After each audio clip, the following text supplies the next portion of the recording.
Vamos aqui terminando o nosso capítulo 17 do livro de Provérbios. Ainda estamos no versículo 21, que diz assim: o que gera o nécio, para a sua tristeza o gera, e o pai do insensato não se alegrará. Como já vimos também, né, já comentamos em outros versículos, a tristeza que o filho insensato, um filho louco e agora o nécio, né, dá para o seu pai. Nécio é uma pessoa que rejeita completamente a palavra do Senhor, não quer saber, não quer dar ouvido, não acredita, não é? Vive mesmo uma vida completamente alheia, indiferente, né, aos ensinamentos da palavra de Deus. É uma pessoa completamente, mesmo nécia, insensata. Despreza o ensinamento do Senhor. Diz assim o versículo 23. O ímpio toma dádivas em secreto para perverter os trâmites do julgamento. Aqui está falando sobre o suborno. O ímpio recebe suborno para poder perverter os trâmites dos julgamentos. O ímpio aceita suborno, que ele está dizendo aqui, para poder falar, não é, mentiras, para poder inventar, para ser falsa testemunha, para poder acusar, para poder julgar, para poder condenar alguém. O ímpio, ele distorce o que for necessário para que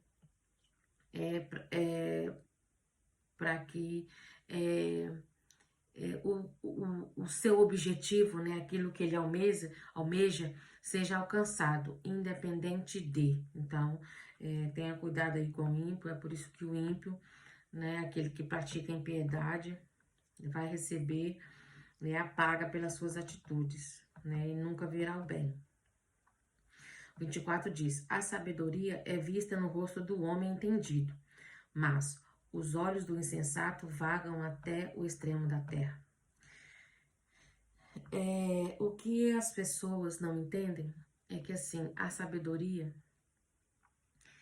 nós temos o fácil acesso à sabedoria, que é a palavra de Deus, principalmente nos dias de hoje, né? Temos a forma digital, temos aí a internet a nosso favor, né? Que nós podemos usar a nosso favor para acessar a toda a sabedoria, todo o ensinamento da palavra do Senhor, para adquirir, não a sabedoria com entendimento, para conhecer a vontade de Deus, para saber a palavra de Deus. Não precisamos vaguear por aí buscando, tentando encontrar aqui e acolá. Ela está bem disposta para nós, de grande acesso, de fácil acesso para nós.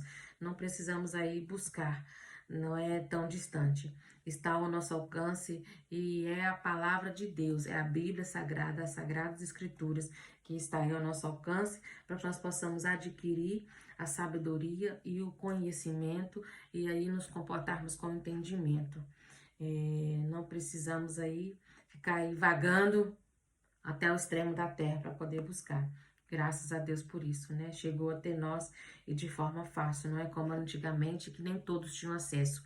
Hoje só não tem acesso quem não quiser, né?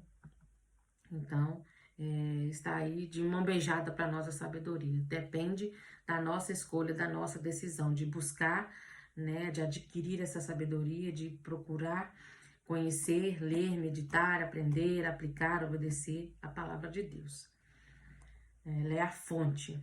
Versículo 25 diz: o filho nécio é tristeza para o seu pai, é amargura para aquele que o gerou. Novamente aí falando do filho, né, que entristece o coração do seu pai por trilhar aí um caminho, por decidir, por escolher o caminho do pecado, o caminho da maldade, da perversidade, da impiedade. Não tem como trazer alegria. Não é que o pai que tem um filho nécio, não é que ele não ame, não é que ele não se preocupe, mas é que não traz alegria, não dá prazer, né? É assim. Versículo 26 diz: certamente não é bom condenar o justo ou ferir os príncipes que fazem o que é reto. aqui, o que ele está nos ensinando é que corrigir alguém que já se arrependeu, já mudou de vida, castigar, não é corrigir, não, castigar ou condenar, acusar alguém que mudou de vida, não é bom, não é certo, porque nós temos que exercer o perdão. O que acontece? Há pouco tempo mesmo, as pessoas são muito implacáveis no seu julgamento, aplicando até mesmo a sua própria justiça. Eu vou citar aqui um caso muito conhecido de um homem aí que, né, não vou citar nomes, né, mas quem conhece as notícias, quem ouve as notícias, né, vai ficar sabendo.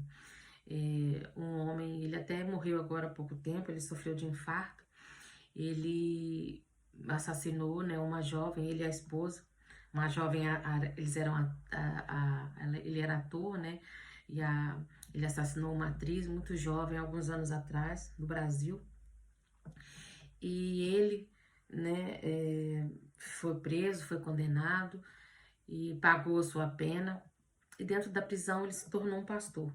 Tem muitas pessoas que não acreditam nessa conversão, nessa mudança de vida, né? E até mesmo, infelizmente, até outros crentes não acreditam nessa conversão. E às vezes a pessoa já pagou pelo erro, já se redimiu, já se arrependeu, já houve uma transformação, já houve uma mudança de vida, mas as pessoas ainda o condenam por aquele ato que ele fez. Isso não é bom, não é o correto. Condenar o justo. Por quê? Porque se a pessoa, né, comete o erro e se arrepende e muda de vida, ela não, e principalmente se foi pago, né, na justiça do homem, não é certo as pessoas condenarem ou ficar acusando, julgando ainda por toda a vida aquele fardo, porque erro todo mundo comete, né? Atrocidades, mesmo que tenha sido um ato de atrocidade que ele cometeu, se houve o arrependimento, a transformação de vida, não é? Então, as pessoas incorrem no erro muito grande, ficar querendo condenar, não aceitar a graça que essa pessoa recebeu. Porque se a pessoa recebeu a graça de Deus, se arrependeu, mudou de vida, né? Deixou de ser ímpio, se tornou agora um justo, o nosso Deus faz isso. O Evangelho tem esse poder. O Senhor Jesus veio para que isso acontecesse. Não é? Veio salvar o perdido. Então, é diferente de uma pessoa que decide errar todos os dias e permanecer no erro. Agora, se a pessoa errou, se arrependeu e mudou de vida, né, o Evangelho nos proporciona esse arrependimento, essa transformação, não é? Essa mudança de vida, a mudança de atitude. E é isso que, ao ler esse versículo aqui, me lembrou esse caso e me faz refletir nisso, que é uma grave injustiça que nós cometemos, não é? Julgar, né? Ficar condenando alguém que já pagou pelo seu erro, se arrependeu, não é? Já teve, ainda sofre as consequências, Jesus sofreu as consequências do seu erro, é uma grave injustiça a gente ficar presa a isso, não é? Ou tentando impedir que a pessoa viva a graça do Senhor, a graça recebida da parte do Pai, né? Então, nós temos que ter cuidado, por isso que diz aqui, certamente não é bom condenar o justo, ou ferir os príncipes que fazem o que é reto. Quando faz o que é errado, nós também não julgamos, mas a gente sabe que há consequência. Mas se houve a redenção, houve a remissão, houve o arrependimento e a transformação, nós não devemos continuar aí julgando, né, condenando, acusando. Nós devemos simplesmente, também não é fingir que nada aconteceu, mas no que se diz a questão da condenação da pessoa, julgar a pessoa, não é acusar, achando que nós somos, né, os detentores da justiça, usando a nossa justiça própria, né, não devemos, incorremos aí num sério erro, né, numa séria injustiça. Diz assim o versículo 27, o que refreia suas palavras tem entendimento, de prudente espírito é o homem entendido. Então, cuidado aí com as suas palavras, tá vendo? Meça as suas palavras. Quando você ouvir que alguém, assim, às vezes eu fico vendo até mesmo no Facebook, as pessoas compartilham determinadas notícias, assim, que você vê que a pessoa está agindo, né, a sua atitude que ela está tendo ali, ao compartilhar, ou comentar, ou até mesmo publicar alguma coisa, a pessoa está aplicando a justiça própria, e recorrendo num erro gravíssimo, numa justiça muito grande, usando a sua própria justiça, a justiça própria, para poder de resolver, não é, ou determinar algumas questões, algumas situações, para até mesmo para poder opinar, não é, achando que é o perfeito, que é o certo, que é o que nunca erra, ou que é o sabichão, não é, ou que, porque quando nós, essa questão da justiça própria é algo assim muito profundo e é uma situação delicada, porque quando nós agimos com a nossa justiça própria, nós, de certa forma, estamos dizendo, eu sou perfeita, eu não erro. Ou seja, ou então, o erro que eu cometo, que é pequeno, tipo assim, não tem, não afeta muito como o erro não é grande que a outra pessoa cometeu. Mas não é assim, erro é erro, pecado é pecado, falha é falha. Não existe, o meu pecado é um pecadinho, o meu erro é um errinho. Não, erro é erro, falha é falha, impiedade é impiedade. Não existe tamanho. O que existe é a atitude, não é, do erro, do pecado, não é, e as consequências. E todos nós estamos sujeitos, até os justos. O que acontece é que os justos, os sábios, andam mais em vigilância, são mais prudentes. Mas também não, isso também não nos dá o direito de ajudar, de julgar, de condenar, de ser injusto, né, de acusar a pessoa. Nós temos que exercer a misericórdia, a compaixão, o perdão, o amor, não é que a própria pessoa que comete, né, principalmente assim, um ato de atrocidade que traz consequências maiores, não é? Porque às vezes o meu erro pequeno pode trazer uma consequência enorme. Às vezes o erro grande também traz consequências enormes. Não tem a ver com o tamanho do erro, tem a ver com as consequências.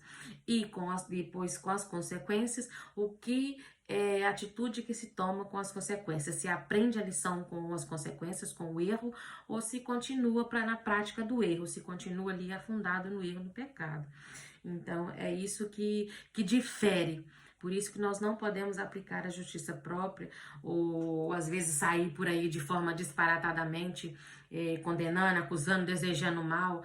Eu fico mesmo entristecida, até mesmo abismada, quando vejo as pessoas, a maldade das pessoas. E a gente pensa assim, é só um comentário, porque o fulano fez alguma coisa mal, eu desejo mal para ele. Eu estou me tornando tão mal quanto ele. Essa é a verdade, é assim que a palavra nos ensina.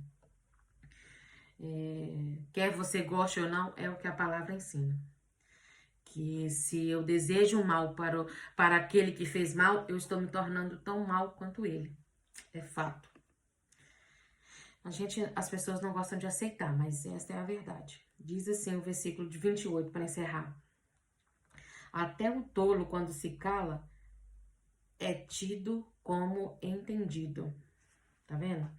Se você não refreia a língua, não tem cuidado com as palavras que você profere, se você é um tipo de pessoa que tá sempre aí falando disparate, que tudo que sai da sua boca, a maioria das palavras que saem da sua boca são palavras negativas, palavras de morte, palavras de acusação, palavras de quem tá desejando mal, palavras de quem acusa, quem julga, quem condena, quem se acha perfeito e quem são palavras de quem só vê imperfeição nos outros, né? Tenha cuidado, porque até o tolo, quando se cala, é tido como sábio. Então é melhor você se calar. Se o que sai da sua boca são palavras de tolice, palavras de loucura, palavras de uma pessoa imprudente, melhor você ficar calado, porque você pode até ser passado por sábio. Pode, né? Tido como sábio. E o que fecha os seus lábios é tido como entendido.